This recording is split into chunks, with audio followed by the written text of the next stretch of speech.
Welcome to jobs insider. आप सभी का एक बार फिर से स्वागत है हमारे ऑफिशियल यूट्यूब चैनल पर। दोस्तों, आज के इस वीडियो में हम बात करने वाले हैं मध्य प्रदेश के जो व्यापम या जो एमपीपीएससी या और भी कोई जो परीक्षाएं होती हैं जिनके पेपर लीक होते हैं उनके रिगार्डिंग एक कानून बनाने पर। हाल ही में जो भारत सरकार है उन्होंने भी यहाँ पर पेपर लीक के रिगार्डिंग एक कानून बनाए हैं। तो वह तो निश्चित रूप से भारत एक संघीय शासक है, राज्य है, तो उस हिसाब से वह भारत के सभी राज्यों पर लागू होगा। तो भारत सरकार ने जो कानून बनाया है वह तो एमपी में भी अपने आप लागू होगा ही होगा। साथ ही मध्य प्रदेश सरकार भी एक कानून यहाँ पर बनाने जा रही है जिसमें 1 करोड़ रुपए तक का जुर्माना और 10 साल की सज़ा हो सकती है। बाकी और भी चीज़ें इस पर कई प्रावधान दिए हैं जिनका हम विस्तार से इस वीडियो में समझेंगे। साथ ही दोस्तों, यहाँ पर मोहन सरकार कुछ न कुछ उपचार कर रही है जो कि यहाँ पर बीमारियाँ फैली हुई है यहाँ पर पेपर लीक के रिगार्डिंग और यहाँ पर फर्जीवाड़े के रिगार्डिंग। यहाँ पर अभी एमपीपीएससी के पेपर लीक की अफवाह खबर उड़ी थी, लेकिन ऐसा हुआ नहीं। जो लीक पेपर था वो वास्तविक पेपर से यहाँ पर मैच नहीं कर पाया और यहाँ पर लगभग यहाँ पर चीज़ें यहाँ पर फर्जी निकली। तो दोस्तों चलिए यहाँ पर देखते हैं क्या बदलाव हो पा रहा है, क्या चीज़ें हो पा रही है, यहाँ पर किस तरह से चीज़ें चल रही हैं। तो दोस्तों यहाँ पर बात करें व्यापम की। व्यापम यानी कि व्यावसायिक परीक्षा मंडल जो प्री मेडिकल टेस्ट लेता था यहाँ पर पीएमटी, उसने यहाँ पर पूरे देश में प्रदेश का नाम बर्बाद किया, बदनाम किया और यहाँ पर घोटाला हुआ। इसमें 60 से 70 लोगों की जानें गई, गवाहों को मार दिया गया। इस तरह से इतने व्यापक स्तर पर घोटाला हुआ जो कि यहाँ पर पूरे देश में निंदनीय रहा।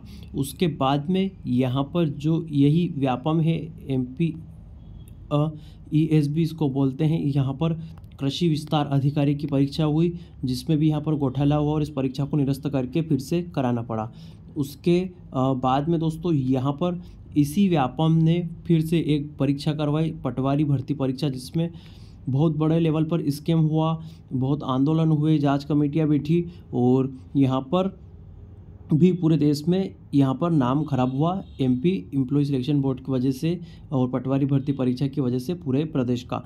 तो दोस्तों यह पटवारी भर्ती परीक्षा सिर्फ यहाँ पर जांच में सिर्फ मात्र फॉर्मेलिटी बन के रह गई और कोई भी यहाँ पर बदलाव नहीं किया गया, कोई भी निर्णय नहीं लिया गया और जितने भी यहाँ पर फर्जी लोग सिलेक्ट हुए हैं उनको भी यहाँ पर प्रदेश सरकार ने नियुक्ति दे दी। तो ये चीज़ें काफ़ी गलत हुई है मध्य प्रदेश में और इस चीज़ का चुनाव में प्रतिकार करना था। चुनाव में आपको आपके हाथ में थी कि आप किसे चुनते हैं, किसे वोट देते हैं, लेकिन आपने 29/29 मतदान किया है। इसका मतलब यहाँ पर आपको सरकार से कोई शिकायत नहीं है, ना आपको बेरोजगारी की चिंता है और या चाहे एमपी पुलिस की परीक्षा आपको कितने साल में पूरी हो, फॉरेस्ट गार्ड की पूरी हो, पटवारी में कितना बड़ा फर्जीवाड़ा हुआ हो, एमपीपीएससी में चाहे 110 पद दे दे, तो ऐसी चीज़ें होने के बाद भी आपको सरकार से कोई शिकायत नहीं है। तो यहाँ पर फिर अब इस सभी चीज़ों के लिए आप शिकायत करने के हकदार नहीं हैं, क्योंकि जो मतदान जो होता है वह इसी बदलाव के लिए होता है कि अगर आपको सरकार से शिकायत है तो आप बदलाव करिए, अगर शिकायत नहीं है तो उन्हें रिपीट करिए। तो आपने दोनों चुनाव में भारी मतों से विजयी बनाए हैं, तो इसका मतलब आपको सरकार से किसी भी तरह से कोई आपत्ति विपत्ति यहाँ पर नहीं है। तो दोस्तों चलिए नज़र डाल लेते हैं यहाँ पर कानून पर कि आखिरकार क्या कानून बनने वाला है यहाँ पर। तो एक्ट का ड्राफ्ट तैयार हो चुका है दोस्तों, अध्यादेश से हो सकता है लागू। दोस्तों देखो, एक तो सीधे कानून लागू होता है, दूसरा अध्यादेश। तो अध्यादेश जो होता है वो देश में राष्ट्रपति के द्वारा लगाया जाता है और प्रदेश में राज्यपाल के द्वारा लागू किया जाता है। इसके बाद से 6 महीने के भीतर भीतर विधानसभा द्वारा पारित करा के इसे कानून बनाया जा सकता है। तो सभी तरह की गड़बड़ या गैर जमानती होगी। नीट पेपर लीक की चर्चाओं में बीच मध्य प्रदेश अब भर्ती परीक्षा या बोर्ड का पेपर किसी भी परीक्षा का दोस्तों एमपी बोर्ड को भी यहाँ पर इंक्लूड कर लिया गया है। लीक रोकने के लिए सरकार सख्त कानून लाने जा रही है। फिलहाल इसका अध्यादेश लागू हो सकता है। सबसे परीक्षा केंद्र, सर्विस प्रोवाइडर कंपनियां, कोई व्यक्ति जो पेपर लीक हो किसी भी गड़बड़ी में शामिल होगा दोस्तों, उसको सीधी जवाबदारी तय होगी। इसमें 1 करोड़ रुपये का जुर्माना, 10 साल तक की सज़ा हो सकती है। आरोपी की प्रॉपर्टी भी अटैच या जब्त होगी। एक्ट का प्रारूप दोस्तों इन्होंने बना लिया है, इसे परीक्षण के लिए विधि विभाग को भेजा गया है। सरकार की कोशिश थी कि इस मौजूदा विधानसभा सत्र में लाया जाए, लेकिन अब इसे सत्र के बाद अध्यादेश के जरिए लागू किए जाने की तैयारी है। एक्ट का प्रारूप बनने के काम स्कूल शिक्षा विभाग को दिया गया है। ऐसे इसलिए क्योंकि पूर्व में नकल रोकने व कार्रवाई से जुड़े नियम भी स्कूल शिक्षा विभाग की ओर से ही लागू किए गए थे। विभाग ने पूर्व में एक्ट को लगभग बना लिया था। दोस्तों स्कूल शिक्षा विभाग है यह कानून आपका बना रहा है। ड्राफ्ट भी स्कूल शिक्षा विभाग ने ही यहाँ पर तैयार किया है और यहाँ पर जो बोर्ड के एग्ज़ाम है उनको भी यहाँ पर शामिल किया जाएगा, यानी किसी भी प्रकार की एग्ज़ाम मध्य प्रदेश में हो रही है तो वो इस कानून के दायरे में आएगी। संगठित अपराध मिला तो सजा बढ़ेगी, संपत्ति भी जब्त होगी। सर्विस प्रोवाइडर यदि गड़बड़ी को तुरंत पुलिस या परीक्षा एजेंसी को नहीं बताता तो वह भी दोषी माना जाएगा। सर्विस प्रोवाइडर दोस्तों उसे बोलते हैं जो यहाँ पर परीक्षा के लिए कंप्यूटर से लेकर अन्य साधन का सिस्टम उपलब्ध कराए।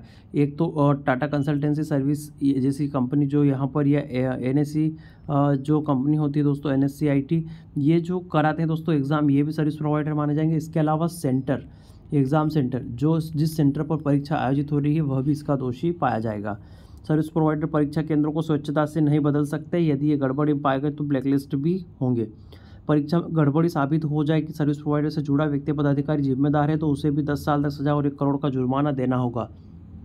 और संगठित अपराध में सजा जुर्माना अधिकतम होगा। जिम्मेदार लोगों की संपत्ति भी जब्त होगी। परीक्षा की अनुपातिक लागत है उसमें वसूलेंगे। सभी गड़बड़ी और गैर मौजूद जमानती होगी। DSP या असिस्टेंट कमिश्नर के पद से नीचे का अधिकारी जांच नहीं करेगा। ये सबसे बड़ी बात है दोस्तों, यहाँ पर DSP लेवल का आदमी ही जांच करेगा अगर कोई गड़बड़ी हुई है तो। सरकार चाहे तो SIT बना सकती है, केंद्र या राज्य की इन्फोर्समेंट एजेंसी को भी जांच दे सकती है, यानी CBI वगैरह को जांच दे सकती हैं। अब यहाँ पर एक बयान है दोस्तों, इसे पढ़ लेते हैं। विधि विभाग को ड्राफ्ट भेजा है, इसको शिक्षा मंत्री राव उदय प्रताप सिंह ने कह रहे हैं कि सही है कि प्रारूप तैयार है, अब सीधे जवाबदारी तय होगी। विधि विभाग के परीक्षण के बाद आगे की प्रक्रिया की जाएगी। नोटिफिकेशन होने से पहले लागू होने वाले प्रावधानों की चर्चा नहीं की जा सकती, यानी कि इसमें और भी कुछ चीज़ें हैं दोस्तों जो यहाँ पर लागू होने वाली है, जिसके बारे में यहाँ पर क्लियर चीज़ें यहाँ पर नहीं बताई गई हैं। तो यहाँ पर और भी चीज़ों में बदलाव हो सकता है दोस्तों, और भी यहाँ पर जारी की जा सकती है। तो दोस्तों 2024 में यह कानून प्रदेश और यहाँ पर देश दोनों में लागू होने वाला है, अलग अलग कानून। अब उसके बाद देखना होगा कि किस तरह से नकेल के ऊपर यहाँ पर नकेल जमाई जाती है या नहीं। तो दोस्तों वीडियो को यहीं समाप्त करते हैं, मिलते हैं नए वीडियो में नई खबर के साथ। तब तक के लिए धन्यवाद, नमस्कार।